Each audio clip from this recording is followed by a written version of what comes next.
queria escrever um poema sem limites e tamanho, uma mensagem singela e pequena ao pastor que conduz o seu poema.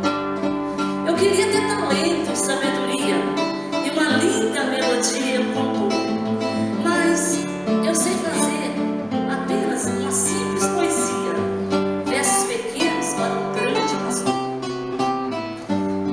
Começo então a escrever um poema, mas de repente encontro um problema: rimas.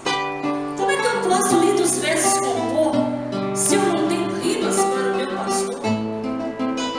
Então eu olho para a sua vida à procura de rimas, e a primeira que encontro é no culto de doutrina, quando o nosso pastor, com sabedoria e amor, como o bom mestre, ensina a palavra do Senhor. Ali eu encontro a primeira rima: pastor e professor. À procura de rimas, eu chego até seu coração, e lá eu encontro paz, justiça e perdão. Encontro a referência que faz de um homem pastor.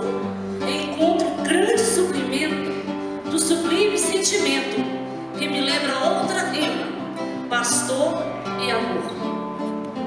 Mas em sua vida eu encontrei também adoração, porque hinos ao Senhor ele louva de coração.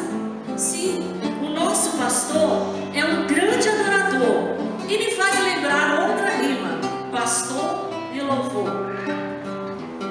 E de outra virtude em sua vida eu fui me lembrando: ele incansável, está sempre trabalhando, consegue administrar, atender e visitar. O que pode mover assim o nosso pastor? E a resposta é outra rima: pastor e figura.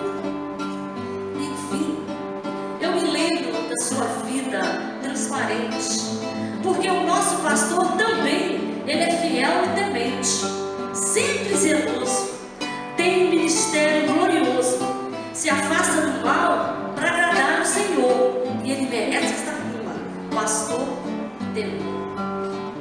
Encontrei tantas rimas para o pastor, mas de repente eu fico tanto constrangida, porque notei que uma rima foi esquecida.